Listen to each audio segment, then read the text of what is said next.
अल्हम्दुलिल्लाहिल्लज़ी हदाना वमा कुन्ना लिनहतदिया लौला अन हदानल्लाह वस्सलातु वस्सलामु अला सय्यिदिल अंबिया व अला आलिहि व अस्हाबिहि बररतिल अत्किया अम्मा बाद अन अबी सईदिल खुदरी रज़ियल्लाहु तआला अन्हु क़ाल जाअत इम्रातुन इला रसूलिल्लाहि सल्लल्लाहु अलैहि वसल्लम व नहनु इंदहु फ़क़ालत ज़ौजी सफ़वान इब्नुल मुअत्तल यज़रिबुनी इज़ा सल्लैतु व युफ़त्तिरुनी इज़ा सुमतु वला युसल्लिल फ़ज्र हत्ता तत्लुअ अश-शम्स। क़ाल व सफ़वानुन इंदहु क़ाल फ़सअलहु अम्मा क़ालत फ़क़ाल या रसूलल्लाह अम्मा क़ौलुहा यज़रिबुनी इज़ा सल्लैतु फ़इन्नहा तक़रउ बिसूरतैनि वक़द नहैतुहा। फ़क़ाल लहु रसूलुल्लाहि सल्लल्लाहु अलैहि वसल्लम लौ कानत सूरतन वाहिदतन लकफ़तिन नास।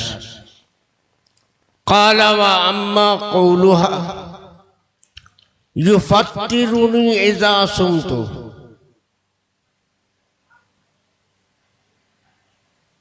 फ़अना रजुलुन शाब्बुन व इन्नहा तंतलिक़ु तसूमु फ़ला अस्बिर। फ़क़ाल लहु रसूलुल्लाहि सल्लल्लाहु अलैहि वसल्लम ला तज़ूमु इम्राअतुन व ज़ौजुहा शाहिदुन।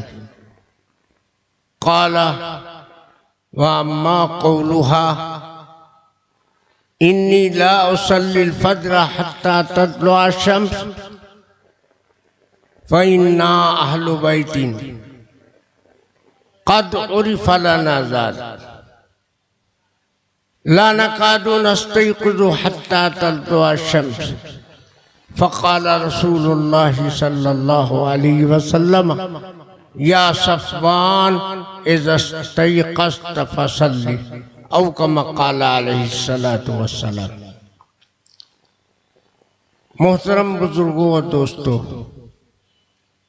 हज़रात उलमाए किराम व हाज़रीन इजलास, मैं जिस पोजीशन में अभी हूँ वो पोजीशन नागुफ्ता-बे है, लेकिन अपने शौक़ और इस इदारे के ताल्लुक़ की बिना पर मैं हाजिर हो गया हूँ और इस वक्त एक हदीस भी पढ़ ली है, उसका तर्जमा थोड़ी सी तशरीह के साथ करूँगा और बहुत बात नहीं कर सकूँगा। पहली बात तो ये आप समझिए, इस इदारे से हमारा ताल्लुक़ हज़रत मौलाना तैयब साहब रहमतुल्लाह अलैह के ज़माने से और कई बार हाज़िरी का शरफ़ हासिल हुआ है। ये मदरसा और मुल्क में जितने भी दीनी मदारिस हैं वहाँ उलमा काम करते हैं और गरीबों के बच्चे पढ़ते हैं। एक बात समझो, तालीम दिलाना ये हुकूमत का काम है, ताकि हुकूमत का हर शहरी तालीम याफ्ता हो, मुहज़्ज़ब हो, सलीक़ामंद हो और मुल्क और कौम की खिदमत कर सके। लेकिन आज के ज़माने में तालीम एक तिजारत बन गई है। हुकूमत के पास गरीबों को पढ़ाने के लिए कोई प्रोग्राम नहीं है। गरीब के बच्चे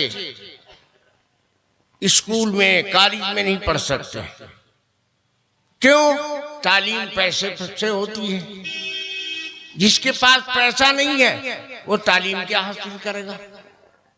तो दर हकीकत गरीबों के बच्चों को थोड़ी बहुत भी तालीम देना या उनको इंसान बनाना, अच्छा शहरी बनाना और साहिब किरदार इंसान बनाना, ये काम मदारिस अंजाम देते हैं। ये हुकूमत का बोझ हल्का करते हैं। जो काम हुकूमत को करना चाहिए था वो काम ये मदारिस करते हैं। लेकिन आज इन मदरसों के ऊपर उल्टा इल्जाम ये है कि ये दहशतगर्दी करते हैं, ये फसाद फैलाते हैं। अल्लाह इस सोच को दुरुस्त कर दे। ये गलत जहन है, बिल्कुल गलत जहन है। जितनी मुल्क में हुटिंग होती है, बदनज़मी होती है, वो सब कॉलेज के प्रोजेक्ट करते हैं। मदरसे का एक तालिब इल्म जाके टिकट लेगा तो लाइन में खड़ा होगा। बेलाइन खड़े होने वाले स्कूल के बच्चे। जितनी हुटिंग की जा है आप जाके देख लो, वो सब स्कूल के लड़का करते हैं, कॉलेज के लड़का करते हैं, मदारिस के नहीं करते। हंगामा, बदतमीजी, फसाद, ये स्कूलों की तालीम का नतीजा है। इंसानियत, ये मदारिस की तालीम का नतीजा है। तो जो काम अच्छा शहरी बनाना, इंसान बनाना, मदारिस का काम ये है। सीरत, किरदार, ये मर्दूमगरी और आदमसाजी के कारखाने हैं। चाहे वो अशरफुल उलूम हो और चाहे वो कोई भी मदरसा हो, वहां तालीम दी जाती है। उलमा की कदर आप कीजिए। ये कौम के बड़े खादिम हैं, कौम की बड़ी कीमती खिदमत ये अंजाम देते हैं। मुझसे हजरत कारी सिद्दीक साहब मांडवी रहमतुल्लाह अलैह ने कुछ बातें कही थी जो मुझे बार बार याद आती हैं। उन्होंने कहा था कि बुखारी पढ़ाने के लिए बड़े से बड़ी जगह तुमको मिलेगी और तुम हमारे यहाँ चलो तो हमारे यहाँ मिल जाएगी, लेकिन काम जो तुम कर रहे हो ये बुखारी से बड़ा काम है। कायदा बगदादी पढ़ाना, आज के जमाने में नूरानी कायदा पढ़ाना बुखारी पढ़ाने से ज्यादा मुश्किल काम है। बुखारी पढ़ाने के लिए एक तो नफ्स में जज्बा होता है, शेखुल हदीस हम कहलाएंगे, हमको इज्जत मिल जाएगी। कुर्बानी का जज्बा आज के दौर में नहीं होता है। और वो आदमी जो अपने गांव में, अपने इलाके में दीन की खिदमत कर रहा है, वो जज्बा उसमें नहीं है। अहल है लेकिन वो जज्बा नहीं है, बड़ी इशार से काम कर रहा है। तो जो छोटे छोटे मकातिब और मदारिस है और जहाँ बहुत ऊंची तालीम नहीं होती है, वो भी बहुत अहम किरदार अदा करते हैं। और आपका मदरसा अशरफुल उलूम तो कहना ही नहीं, यहाँ तो अरबी दर्जात की, ऊंचे दर्जात की तालीम होती है। अल्लाह पाक इसमें खिदमत अंजाम देने वाले जो लोग भी हैं, हम सूरा से लेकर के और अदना दर्जे के मुदर्रिस तक का शुक्रिया अदा करते हैं और उनकी कदर करने की तलकीन करते हैं कि उन्होंने अपने नफ्स और अपने जज्बात की कुर्बानी दी और अपने इशार का मुजाहरा किया कि वो अपने इलाके की गुमराही और यहाँ के हालात को देखकर वो कम पर राजी हो गए और छोटी ही तालीम और अपने नफ्स के खिलाफ इशार करके उन्होंने नज़्म यहाँ तालीम का बंदोबस्त किया। आज अल्हम्दुलिल्लाह ये इदारा तो उरूज को पहुंचा है और तफसील आपने मौलाना जुबैर अहमद साहब से सुन लिया है, उसको दोहराने की जरूरत नहीं है। दूसरी बात ये कि इल्म असल दौलत है। असल दौलत पैसा नहीं है, इल्म है। इल्म इंसान का जेवर है, दौलत इंसान का जेवर नहीं है। आज के जमाने में सबसे अच्छा लड़का कौन है? जो सबसे ज्यादा पैसा कमाता। सबसे अच्छा शौहर कौन है? जो सबसे अच्छा पैसा कमाता हो। तो पैसा जेवर बन गया, तालीम जेवर नहीं है, इल्म जेवर नहीं है। लेकिन ये इल्म जो इल्म नबूवत है, एक बात याद करने की है। हदीस में आया है, हुजूर फरमाते हैं, नाहनु माशरल अंबिया ला नुअर्रिसु दीनारम वला दिरहमा। हम अंबिया की जमात, जो नबूवत का सिलसिला है, एक दो नहीं, सारे अंबिया का मुश्तरका वर्षा, मुश्तरका सीरत ये है कि वो इल्म लेकर आते हैं, इल्म लेकर आते हैं, दिरहम दीनार नहीं लाते। देखो अरब की जमीन कैसी थी। अरब बहुत खल्लास कौम थी, बहुत फितना परवर और बे कैरेक्टर और बे किरदार, और इख्तिसादियात भी उनकी तबाह थी। लूट मार, राजधानी और डकैती उनका जरिए माश था। ऐसी जगह अल्लाह के आखिरी पैगंबर, सारे नबियों के सरदार जनाब मोहम्मद रसूलुल्लाह सल्लल्लाहु अलैहि वसल्लम तशरीफ लाए, तो कोई कारखाना खोल देते जहां हजारों हजार इंसान की इक्तिसादियात का सुधार हो जाता, गरीबों को नौकरी मिल जाती। ये भी खिदमत खल्क का एक जरिया था और इबादत का एक तरीका था। लेकिन अंबिया इस लाइन से खिदमत नहीं करते। अंबिया इक्तिसादियात को दुरुस्त करने के लिए आते ही नहीं हैं। अगरचे वो काम करने का है, अच्छा है, लेकिन वो काम अंबिया के करने का नहीं है। नबियों को एक बड़े मकसद के लिए अल्लाह भेजता है।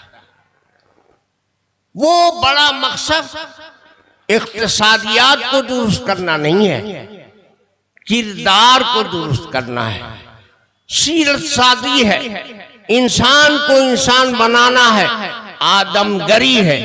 अल्लाह के हबीब ने ये काम किया, वो नहीं किया, ये नहीं बनाया। हुजूर चाहते तो अल्लाह की तरफ से वही के जरिए मालूम हो जाता कि रेडियो कैसे बनता है, मोबाइल कैसे बनता है, पायलट कैसे बनता है, और जहाज कैसे तामीर होता है, और कारखाने कैसे खुलते हैं, और इंसानों की माशियात कैसे बहाल हो जाती है। ये सब भी इल्म मिल जाता आपको।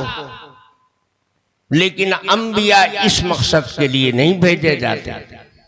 अंबिया भेजे जाते सीरत के लिए। आज भी सीरत के ऊपर इजलास होता है, इक्तिसादियात पर इजलास नहीं होता है।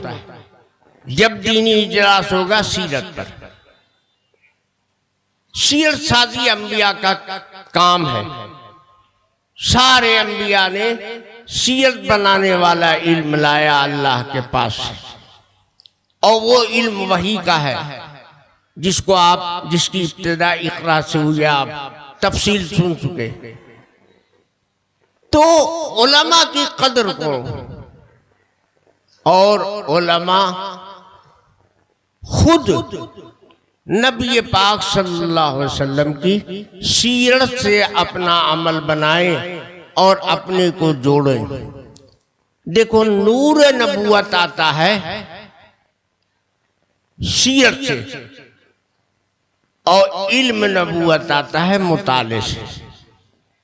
नूर नबूवत हासिल करो और इल्म नबूवत हासिल करो। आजकल इल्म नबूवत पर बहुत मेहनत है और नूर नबूवत के लिए कोई मेहनत नहीं है।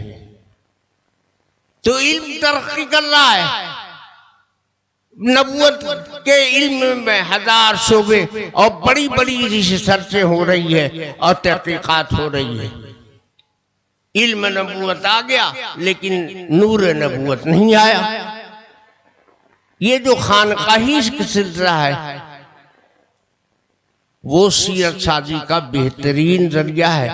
पहले मदारिस के साथ साथ खानकाहें भी होती थी, बल्कि पहली खानकाहों में इल्म नबूवत पढ़ाया जाता था।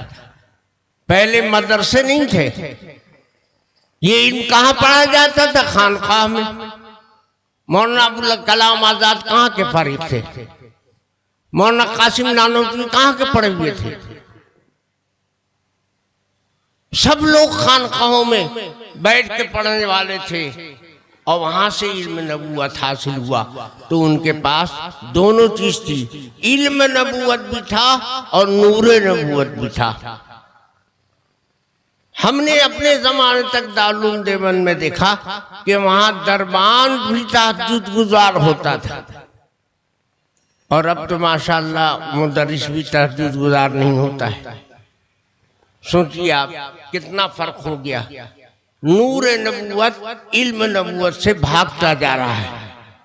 लात मार दिया तुमने नूर नबूवत पर, तो इल्म नबूवत पर मेहनत किया तो इल्म नबूवत आगे बढ़ रहा है और नूर नबूवत पीछे जा रहा है। बहरहाल आपका फर्ज ये है कि आप इन मदारिस की कदर करें और जो उलमा इसमें काम कर रहे हैं उनकी कदर करें। बड़ा काम है ये सीरत साजी का, और अल्लाह के आखिरी नबी सरवर कायनात सल्लल्लाहु अलैहि वसल्लम के लाए हुए इल्म को फैलाना, उसको आम करना बहुत बड़ा काम है। मैं आपके सामने जो मैंने हदीस पढ़ी है उसमें भी यही चीज है, लेकिन उसमें इतना वाज़ेह नहीं है। ये तमहीद उसकी वजाहत का काम करेगी। अब रिवायत का तर्जुमा सुन लो। रिवायत तो मिशकात में भी है, लेकिन ये रिवायत मुसनद अहमद इब्न हम्बल की है और सियासता में अबू दाऊद ने इसकी तखरीज की है। और साहिब मिशकात ने गलती से, या कह लीजिए कि एक जुज़ मिल गया तो उसी जुज़ को देखकर इब्न माजा का भी हवाला दे दिया, हालांकि हदीस इब्न माजा में नहीं है। पूरी हदीस अबू दाऊद में किताबुस्सौम में है और मुसनद इमाम अहमद इब्न हम्बल में है। अब हदीस का तर्जुमा सुनो। हदीस भी बड़ी अजीब व गरीब है, शायद आप पहली बार सुन रहे हो। और उलमा वाइज़ीन का तो पूछना ही नहीं है, वो तो बुजुर्गों के वाक़यात और इधर उधर की कहानी सुनाते हैं और खूब रेखा रेखा के अशार पढ़ते हैं। हदीसों का तो अब रिवाज ही खत्म हो गया। हालांकि उलमा को हदीस के तहत बात बयान करना चाहिए। इसलिए वाइज़ीन में ज्यादा तबका जाहिलों का है। जो बड़ा जाहिल है वो बड़ा वाइज़ है। हदीस सुनो। हजरत अबू सईद खुदरी रजी अल्लाह ताला अन्हु, वो रावी हैं जो बड़े मशहूर साहबी। हजरत अबू सईद खुदरी फरमाते हैं, जाअत इमरातुन इला रसूलिल्लाह सल्लल्लाहु अलैहि वसल्लम, एक औरत हुजूर की खिदमत में आई। देखो, मैं बहुत तहकीकी ज़हन का आदमी हूँ, अगरचे आदमी मुहक्किक नहीं हूँ, लेकिन ज़हन तहकीकी है। कोई चीज को तलाश करता हूँ तो बहुत दूर तक तलाश करता हूँ। जात इमरातुन, एक औरत आई। अब अल्लाह जाने के रावी जो हजरत अबू सईद खुदरी हैं, उनको उस औरत का नाम मालूम था कि नहीं। इमरातुन कह रहे हैं, उस औरत का नाम नहीं ले रहे हैं। हमने बहुत तलाश किया हदीस की किताबों में, हमको आज तक इस औरत का नाम नहीं मिला। हदीस की किसी किताब में शरह में भी नाम नहीं मिला। अगर कोई साहब को मिल गया हो या जानते हो तो बता दें उनकी भी मेहरबानी होगी, एहसान होगा उनका। एक औरत आई हुजूर की खिदमत में, वनहनु इंदहू, ऐसे वक्त में आई कि हम सहाबा हुजूर की मजलिस में मौजूद थे। बहुत से सहाबा वहां मौजूद थे, मर्दों की मजलिस थी, उसमें औरत आई। वकालत, आने वाली औरत ने कहा, ज़ौजी सफ़वान इब्नुल मुअत्तल, मेरे शौहर का नाम सफ़वान इब्नुल मुअत्तल है। एक बात ये मालूम करो, आने वाली औरत को अपना नाम बताना चाहिए था, अपना नाम नहीं बताया। बताया तो किसका? अपने शौहर का। हालांकि मुद्दई को सबसे पहले अपना नाम और पता बताना चाहिए, लेकिन आने वाली औरत ने ना अपना नाम बताया और पता शौहर के मार्फत बता दिया। शौहर का नाम ले लिया तो पता लग गया कि फला फलान की बीवी है, फला कबीले की औरत है। आने वाली औरत ने अल्लाह के हबीब से कहा कि मैं अपने शौहर के खिलाफ मुकदमा लेकर आई, मैं एक मुकदमा करना चाहती हूँ आपकी खिदमत में, आप ही फैसला कर दीजिए। और मुकदमा भी बड़ा अजीब गरीब। कहा, ज़ौजी सफ़वान इब्नुल मुअत्तल, मेरे शौहर का नाम सफ़वान इब्नुल मुअत्तल है। देखो, अपना नाम नहीं बताया। इससे मालूम हुआ कि इस्लामी तहजीब यह है कि औरत का नाम भी पर्दे में रखना चाहिए। आजकल औरतें पर्चे में जरूर छपती हैं, इश्तहार में छपना चाहती हैं, ये इस्लामी तहजीब के खिलाफ है। जायज तो है, जायज होना उसके मुनासिब होने की दलील नहीं है। जरूरत है अगर है तो ठीक है, कुरान ने भी नाम ले लिया औरत का, लेकिन कुरान का उस्लूब ये है कि जहां तक जरूरत ना हो, बेजरूरत औरत का नाम न लिया जाए। देखो, सूरतुन निसा है कुरान में और सूरह मरियम भी है, तो मरियम का नाम मसलहत और मजबूरी की वजह से आया, नहीं तो अल्लाह पाक नाम नहीं लेते। इमराता नूह, इमराता फिरौन, फलाने की औरत, शौहर की तरफ निस्बत कर देने से काम चल जाता है। जहां काम ना चलता हो, मजबूरी हो, कोई बहुत बड़ी मसलहत हो, औरत का नाम लेना जायज है। हम मसला तुमको नहीं बता रहे, मसला तुम मुफ्तियों से पूछो। इस औरत ने अपना नाम पर्दे में रखा और ये कहा कि मेरे शौहर का नाम सफ़वान इब्नुल मुअत्तल है और अल्लाह के रसूल मेरा शौहर बहुत जुल्म करता है, जुल्म की हद हो गई है। यज़रिबुनी इज़ा सल्लैतु, जब मैं नमाज पढ़ती हूँ मेरा शौहर पीटने लगता है, मार मार के नमाज बंद करवाता है। हालांकि मसला आपने पूछा होगा, उलमा से सुना होगा कि औरत अगर बेनमाजी हो तो शौहर मार के नमाजी उसको बनाए, और ये सहाबी रसूल है, नमाज पढ़ने पर मारते हैं। यज़रिबुनी इज़ा सल्लैतु, मुझे मारते हैं जब मैं नमाज पढ़ती हूँ। वयुफ़त्तिरुनी इज़ा सुमतु, और जब मेरा रोजा रखती हूँ तो मेरा रोजा भी खराब कर देते हैं, रोजा बर्बाद कर देते हैं, हम बिस्तरी कर देते हैं। वला युसल्लिल फज्र हत्ता तत्लुअ शम्स, और सूरज जब तक निकल न जाए फजर की नमाज नहीं पढ़ते। अब पता नहीं आपके यहाँ फजर की नमाज कब होती है, सूरज निकलने के बाद होती है कि पहले? हमने बहुत लोगों से सुना कि ये लोग सीरत का जलसा करते हैं और सुबह तक जागते हैं और नमाज जाया हो जाती है। ये वो लोग हैं जिनको अमल का हैजा है, इल्म नहीं है। देखो, एक बात मैं कहता हूं, बहुत गौर से सुनोगे।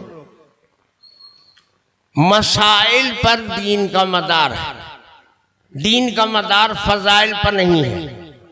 हजरत मौलाना यूसुफ साहब और हजरत मौलाना इलियास साहब रहमहुमुल्लाह बहुत बड़े आलिम थे, तो उन्होंने ज़ाब्ता बनाया मसाइल में मत पढ़ो, फजाइल पर मेहनत करो। क्यों? फजाइल पर अमल करने से, मेहनत करने से अमल का जज्बा पैदा होगा। और मसाइल में पढ़ोगे वो इल्म चाहता है, इल्म तुम्हारे पास है नहीं तो क्या करोगे? कदरबूद कर दोगे मसाइल को। उसका मतलब यार लोगों ने निकाल क्या लिया, यानी मसाइल फालतू चीज है, इसलिए हजरत मना कर दिया। बताइए, वो फालतू चीज है। मना किया था कि वो उलमा का काम है और तुम जाहिल लोग हो, उसको तुम नहीं हल कर सकते हो। पढ़ोगे तो कदरबूद कर दोगे, तुम उसमें पढ़ो ही नहीं। मना किया था इस मसले से और मुस्तहिद लोगों ने यह मानना निकाल दिया। तो जाहिलों का इज्तिहाद इसी तरह का होता है। बहरहाल वो आए तो उन्होंने, आने वाली औरत ने कहा कि या रसूल अल्लाह, मैं शौहर के खिलाफ मुकदमा करने आई हूँ। मेरा शौहर बड़ी ज्यादती करता है, मैं नमाज पढ़ती हूँ मुझे मारता है, मैं रोजा रखती हूँ मेरा रोजा बर्बाद करते थे, और खुद इतना बदकिरदार है कि फजर की नमाज सूरज निकलने के बाद पढ़ता है।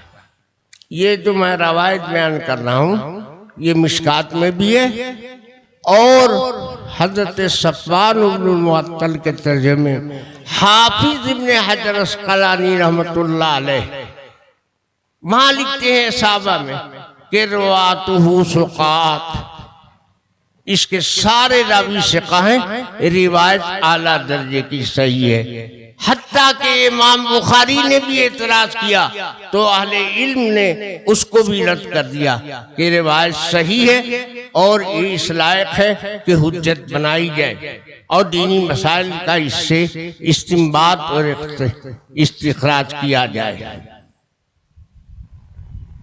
ये 3 शिकायत की उसने। काला व सफ़वानुन इंदहु, हजरत अबू सईद खुदरी कहते हैं कि जिस वक्त औरत शिकायत कर रही थी हजरत सफ़वान हुजूरी के मजलिस में मौजूद थे, वो भी मौजूद थे, वो समझी नहीं, देखा नहीं उसने, इसलिए समझा कि शौहर तो गायब है। खूब खुलकर शिकायत की हुजूर से, छुपाया नहीं, कोई कसर नहीं छोड़ी। फसअलहु अम्मा क़ालत, लेकिन हुजूर का कायदा ये था कि जब मामला 2 आदमी का है तो सिर्फ एक आदमी की बात पर एतमाद नहीं करते थे, दूसरे से भी राब्ता करके और उसका भी बयान लेते, और यही शरई कायदा भी है। बड़े से बड़ा वली ही क्यों न हो, वो किसी के बारे में कुछ कहता है तो बिला तहकीक उसके एतमाद पर एक तरफा ज़हन बना लेना, ये इस्लामी दस्तूर के खिलाफ है, इस्लामी तालीमात के भी खिलाफ है। वली का दर्जा सहाबी से तो कम होता है ना, यहाँ सहाबिया है, लेकिन अल्लाह के रसूल ने एक आदमी के बयान पर एतमाद नहीं किया। जब सफ़वान वहीं मौजूद थे तो हजरत सफ़वान से भी पूछा कि तुम्हारी औरत ये बयान दे रही है, ऐसा ऐसा कह रही है, तुम बताओ क्या तुम्हारे पास जवाब। लेकिन आज हम लोग वलियों पीरों पर एतमाद करके इंसान के कुफ्र और ईमान का भी ये फैसला कर लेते हैं। पीर साहब ने काफिर कहा था, हमारे मौलाना ने इसको ऐसा कहा था, बस मान लिया। ये सबसे पहली खराबी है आज के मुआशरे से। 2 तरफा बात, जहां 2 से ताल्लुक रखती हो तो एक की बात पर एतमाद करना ये काफी नहीं है और शरन इसका कोई जवाब नहीं है। आपको दूसरे से भी राब्ता करना है, उसका भी बयान लेना है, तब फैसला करना है और तब राय कायम करनी है।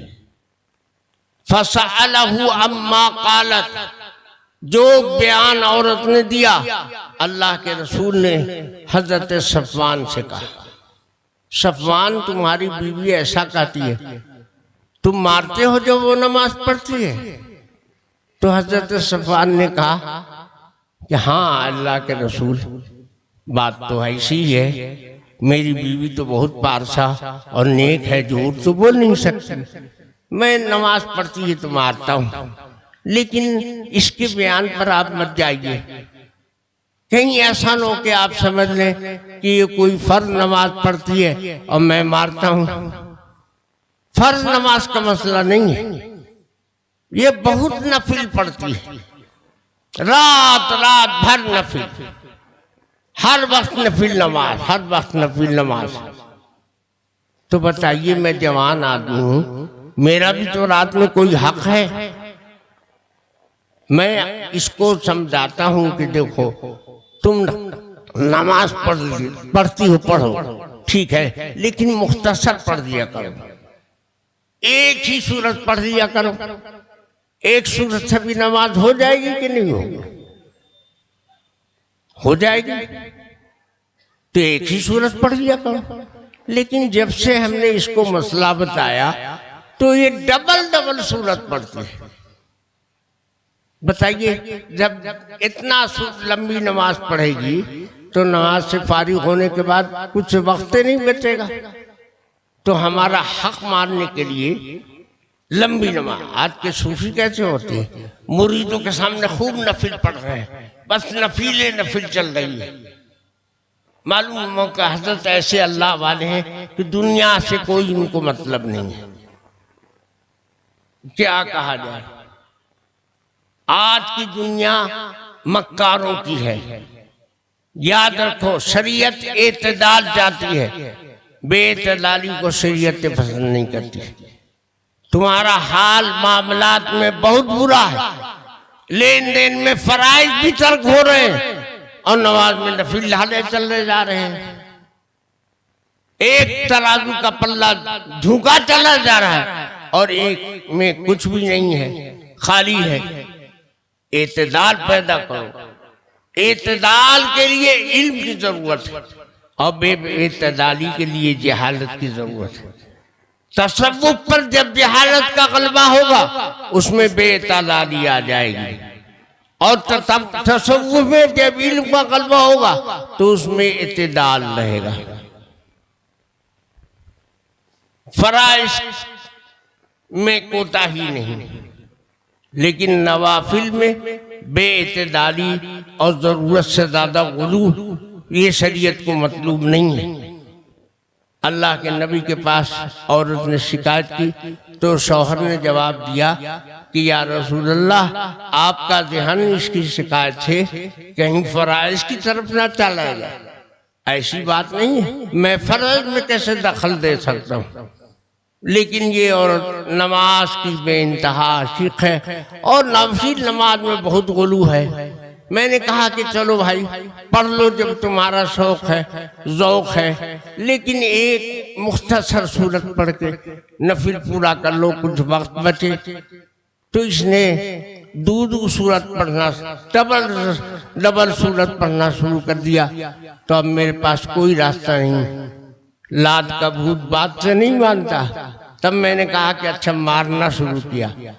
मार के इसको रोका कि नहीं पढ़ने देंगे, नफिल तो मेरे इख्तियार में, मेरा हुक्म मानना वाजिब है, शौहर की इताअत वाजिब है, और ये हक अल्लाह का। तुम नमाज जो पढ़ी हो नफिल है तो नफिल पर वाजिब तरजीह दिया जाएगा, मैं नहीं पढ़ने दूंगा तुमको नफिल नमाज। तो नफिल नमाज से मैं मना करता हूँ। पहले मना किया, कहा कि एक सूरत पढ़ दे, तब इसने डबल पढ़ना शुरू किया। तब मैं मार के रोकता हूँ, यह है मारने की कहानी। तो अल्लाह के नबी ने फैसला दिया कि लौ कानत सूरतन वाहिदतन लकफतिन नास, एक सूरत भी होती तो काफी हो जाती। तुम कैसी औरत हो कि एक सूरत नहीं पढ़ती हो? मेरे भाइयों, आप मदरसे के सलसला इजलास में आए हैं तो आपसे तवक्को है कि आप कुछ मसाइल भी समझ रहे होंगे, या आपकी तादाद में स्टेज पर उलमा भरे हुए हैं, वो तो समझ लेंगे। ये समझ के एक बात बताता हूं मैं। लौ कानत सूरतन वाहिदतन लकफतिन नास, हदीस के ये अल्फाज मुल्ला अली कारी शरह में लिखते हैं, अय्यत सूरतिन कानत, कोई सूरत हो, एक सूरत पढ़ने से नमाज हो जाएगी। सूरह फातिहा की कोई कैद नहीं है। जिनको भी शुबा लगा और जिन लोगों को भी सूरह फातिहा की शर्त नजर आई तो इमाम अबू हनीफा कहते हैं कि ये शर्त बातिल है, अहादीस की रोशनी में ये काबिल इस्तिदलाल नहीं है। देखो यहाँ ये हदीस सही है, लौ कानत सूरतन वाहिदतन, कोई भी एक सूरत हो, सूरह फातिहा की तो कैद नहीं है, लेकिन अल्लामा तिबीशु के शाफई है तो अपने तरफ ले गए कि सूरह फातिहा ही कौन हो। ये आपने कहां से, नबी ने तो मुक़य्यद नहीं किया था, आपने कैद बढ़ा दिया। कैद बढ़ाने के लिए दलील चाहिए, वो दलील यहाँ पर मौजूद नहीं है, और जहां से आप लाना चाहते हैं वहां भी नहीं है। ये महज आपका ख्याल है। बहरहाल तो नफिल नमाज का ये मसला है, अल्लाह के नबी ने ये बताया। नबी ने जब ये सुना तो ये फरमा दिया कि एक सूरत जब शौहर कहता है पढ़ने के लिए तो क्यों नहीं पढ़ती है एक सूरत। शौहर सही करता है, पीटता है, मार के तुमको समझाता है, बिल्कुल सही। अच्छा ये बताओ रोजा क्यों बर्बाद कर देते हो? तो अल्लाह के नबी से उस सहाबी ने अर्ज किया कि अम्मा कौलुहा युफत्तिरुनी इज़ा सुमतु, ये जो उस औरत ने कहा कि मेरा रोजा खराब कर देता है जब मैं रोजा रखती हूँ, तो कहा कि या रसूलल्लाह फ़इन्नहा तंतलिक़ु तसूम, ये नफिल रोजा रखने में बहुत एक्सपर्ट और बड़ी माहिर है। ये औरतों का एक खास मिजाज, औरतें रोजा रखने में बहुत उस्ताद, बहुत माहिर। एक महीने का रोजा फर्ज है, लेकिन 75 रोजा साल में अपनी तरफ से इन्होंने कर लिया फर्ज। ऐसा रोजा कि फुक़हा को भी पता नहीं है, हवा नहीं लगी। रजब का रोजा, गजब का रोजा, खजमुद्दीन का रोजा, ये सब कहाँ से अलाए बलाए आ गए।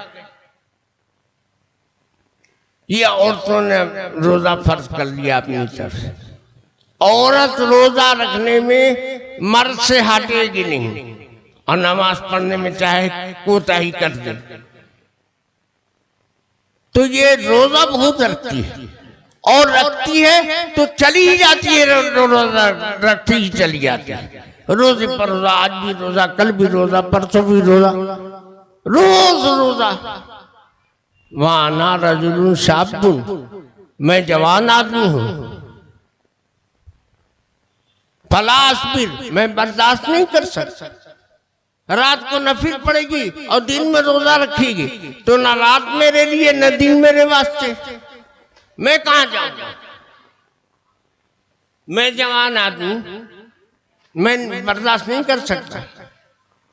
तो अल्लाह के नबी एक हदीस में आता है कि हुजूर ने हजरत बिलाल को बुला के और कहा कि मदीने की गलियों में घूम घूम के ऐलान कर दो, ला तसूमु इमरातुन व ज़ौजुहा शाहिदुन, जिस औरत का शौहर सेहत के हालत में घर पर मौजूद हो वो नफिल रोजा शौहर की इजाजत के बगैर न रखे।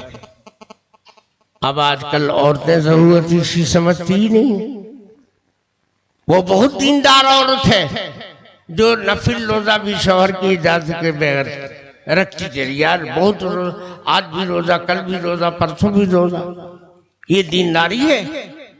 ये जहालत से सर से पांव तक। दीन इल्म से आता है, जहालत से नहीं आता है। इल्म से इत्तेदाल आएगा और शरीयत इत्तेदाल को चाहती है, गुलू से मना करती है। इबादत में गुलू जहालत से आता है, इल्म इत्तेदाल पैदा करेगा। इसलिए उलमा की इज्जत करना ये अवाम का फर्ज है और उनको गनीमत समझिए। अहले इल्म नहीं रहेंगे और जुहाला मदारिस में भी भर जाएंगे तो दीन बर्बाद हो जाएगा। जैसे आप माफ करोगे, हम कोई जमात मुखालिफ नहीं है, लेकिन जाहिलों के गलबे ने आज यहां तक नौबत पहुंचा दी कि बोलना पड़ता है। हर नमाज बस हर वक्त नमाज, हर वक्त नमाज, खाली नफिल नमाज, अबूआबिन भी है, इशराक भी है, चाश्त भी है। हम नाजायज नहीं कहते, लेकिन गुलू की हद तक बिल्कुल गलत है। ये मदारिस एतदाल सिखाते हैं, एतदाल में रहो, इल्म की तराजू पर हर अमल को परखो। तुम्हारा अमल अगर इल्म की तराजू पर पूरा नहीं उतरता, खरा नहीं उतरता, तो अमल में कहीं ना कहीं कमजोरी है, बट्टा लगा हुआ है, नुकसान उससे पहुंचेगा। बेइतदाली से नुकसान पहुंचता है। औरत में बेइतदाली थी और शौहर में इतदाल था। शौहर इसको नापसंद करता था, इतदाल पलाया उसने। अल्लाह के नबी ने यहाँ भी ऐलान करवाया कि नफिल रोजा शौहर की इजाजत के बगैर औरत न रखा करे।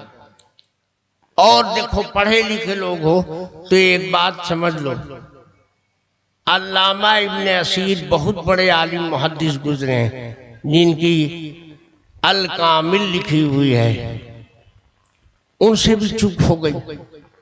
सफ़वान इब्न मुअत्तल को उन्होंने लिखा है कि नामर्द थे। बताओ तो, सफ़वान इब्न मुअत्तल नामर्द थे? अबू दाऊद में सही रिवायत मौजूद है, वो कहते हैं कि आना रजुलुन शाबुन फलासबिर, मैं जवान आदमी हूँ, औरत का ये अमल पसंद नहीं करता, मुझसे बर्दाश्त नहीं होगा। सही रिवायत से ये फैसला उनका काबिल एतबार नहीं है, चूक हो गई, यही कहेंगे, उनसे चूक हो गई। या ताबील कर लेंगे किसी जमाने में नामर्द रहे होंगे। वो नामर्द साहबी नहीं है, मर्द जवां मर्द है। उन्होंने कहा कि ऐ अल्लाह के रसूल, मैं जवान आदमी हूँ और ये बराबर रोज रोजा ही रखती है, तो फलासबिर, मैं बर्दाश्त नहीं कर सकता। इसलिए मैंने नफिल रोजे के बारे में जब इसको मसला बताया, फिर भी नहीं मानी और रोजा रोज रखती, तो मैंने कहा रख। तू कैसे रखती है? हम रखने नहीं देंगे। ये रोजा रखती है, हम बिस्तरी कर लेता हूँ और इसका रोजा खराब कर देता हूँ। और ये जो इसने कहा कि फजर की नमाज सूरज तुलू करने के बाद लिखता हूँ, तो पढ़ता हूँ, तो अल्लाह के रसूल, इसमें मेरा कसूर नहीं है, कसूरवार यही है।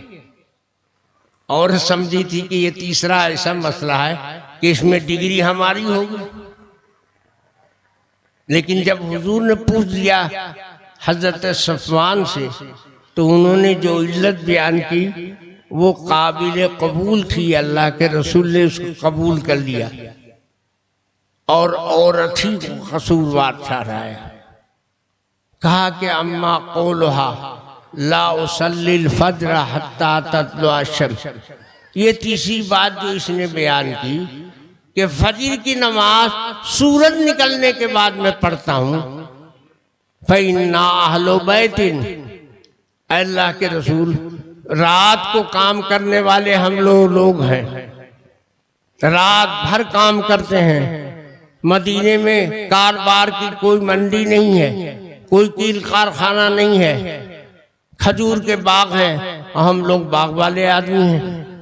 सब जानते हैं बाग में पानी आता है रात के वक्त, नहर में पानी रात के वक्त आता है और कई लोगों के बाग, मेरा बाग कई लोगों के बागीचे के बाद है।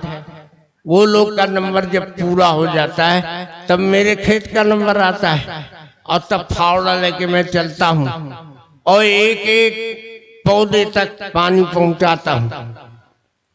पटाते पटाते सुबह हो जाती है, थोड़ा सा वक्त बचता है तो अल्लाह ने ये मुकल्लफ नहीं बनाया है और आपने भी कभी ऐसा मसला नहीं बताया कि रात 1 घंटा बाकी है तो आप सो नहीं सकते हैं, जागी के इंतजार कीजिए कि वक्त होके नमाज पढ़े फजर की। ऐसा कोई मसला नहीं है शरीयत का। मसला ये है कि जब चाहे आदमी मौका मिले सो सकता है तो मैं सो जाता हूं। अब बताइए आप, सोया हुआ आदमी शरीयत का मुकल्लफ होता है? आप लोग भी सोते हो कि नहीं सोते हो? नींद में अगर बड़बड़ा रहे हो और अपने घरवाली को तुमने तलाक दे दिया नींद में, इतनी तलाक, मैं तुझे तलाक देता हूं, तलाक पड़ जाएगी? नींद में ख्वाब में तलाक देने से तलाक पड़ेगी? वो तो अल्लाह का रहमत करे है कि अभी हुकूमत की निगाह इधर नहीं गई है, नहीं तो ख्वाब में देने वाले तलाक को भी नाफिज कर देगी। नींद में कोई शरीयत का हुक्म नाफिज नहीं होता है। हुजूर फरमाते हैं कि मेरी उम्मत से नींद की हालत में कलम उठा दिया गया है, मरफूल कलम है मेरी उम्मत में। लेकिन इस उम्मत में भी कुछ लोग हैं जिनको मुसीबत आती है, नींद में फला आदमी ने बोल दिया था ये मसला तो काफिर हो गया। नींद में कोई करना काफिर होता है ना मुसलमान। नींद इंसान मुकल्लफ ही नहीं होता है। तो उन्होंने कहा कि अल्लाह के रसूल, मैं नींद की हालत में रहता हूं तो अब मैं सो गया, घर आया बाग बगीचे से और सो गया, 1 घंटा वक्त बाकी था। ये अपने वक्त से सोई, अपने मामूलात के मुताबिक सोई तो ये जगी रहती। इसको चाहिए था ना कि हमें जगा दे, तो ये हमको जगाती नहीं है। जब ये जगाती नहीं मैं सोया रह जाता हूँ। आँख खुलती है, सब सूरज की तमाज़त पड़ती है, रोशनी पड़ती है, गर्मी लगती है, तो सूरज निकलने पर जागता हूँ तो नमाज कब पढ़ूंगा? सूरज निकलने के बाद ही नहीं पढ़ूंगा। ये अगर जगा देती वक्त के अंदर तब मैं उठता तो ये मुकल्लफ थी जगाने की, और मैं तो मुकल्लफ नहीं था, मैं जगा हुआ नहीं था। तो अल्लाह के नबी ने इरशाद फरमाया, या सफवान इज़स्तयक़ज़त फसल्ले, ऐ सफवान जब तुम जागो तब नमाज पढ़ लो, जागने के बाद तुम नमाज पढ़ लो, तुम पर कोई अजाब या कोई गुनाह नहीं है। बताओ, ये इतना नाजुक मसला और सही हदीस से मालूम है। मैंने हदीस सुना दी आपको और बोलने के लिए इस पर अभी घंटों वक्त है, लेकिन मैं इस लायक भी नहीं हूं और वक्त में गुंजाइश भी नहीं है। इल्म नहीं रहेगा, इल्म नहीं रहेगा तो मसाइल गदरबूद हो जाएंगे, दीन चौपट हो जाएगा। लोग कहते हैं कि मदारिस बहुत थे, नमाजी कितने थे? हम कहते हैं अरे बेवकूफ, तुमने नमाजी को देखा और ये नहीं देखा कि ये नमाजी कैसा है। नमाजी को देखो और नमाजी की कैफियत को न देखो तो ये जहालत की बात है। ये ऐसा नमाजी है कि अभी नमाजी है, सुबह कादियानी हो जाएगा, सुबह में हनीफ शकील बिन हनीफ हो जाएगा। नमाजी इत्काद दुरुस्त ना हो तो नमाजी कच्चा नमाजी है, खोखला नमाजी है। दीन मसाइल से वाबस्ता है और मसाइल उलमा जानते हैं। मदारिस में मसाइल पढ़ाए जाते हैं, फजाइल भी हैं लेकिन बराए नाम। फजाइल तरगीब का काम देते हैं, मदारे निजात मसाइल हैं। खूब याद रखो इस बात को, ज़हन अभी से साफ कर लो। मसाइल पर दीन का मदार है और फजाइल पर दीन का मदार नहीं है। दीन की तरगीब का काम देते हैं, इसलिए फजाइल में कमजोर ज़ईफ रिवायतें भी चल जाती हैं लेकिन मसाइल में नहीं चलती, अकायद में नहीं चलती। इल्म नहीं रहेगा तो मामला खराब हो जाएगा, और इल्म रहेगा इन मदारिस के जरिए से। ये मदारिस नहीं रहेंगे तो दीन की और भी शक्लें तुम्हारे सामने आएंगी, लेकिन वो मसाइल से मुताल्लिक नहीं होंगी, अकायद की इस्लाह से मुताल्लिक नहीं होंगी, तो उन पर मदार दीन का नहीं रहेगा। दीन का मदार मसाइल अकायद पर है। और अल्हम्दुलिल्लाह ये मदरसा और जितने मदरसे हिंदुस्तान में कायम हैं वो इंसान को इंसान बनाते हैं, एतदाल पैदा करते हैं, गुलू से उनको दूर करते हैं और किरदार साजी करते हैं। अल्लाह पाक आपके किरदार व अमल में भी बरकत अता फरमाए और इस मदरसे की खिदमत को कबूल फरमाए। व आखिर दावाना अनिल हम्दुलिल्लाहि रब्बिल आलमीन।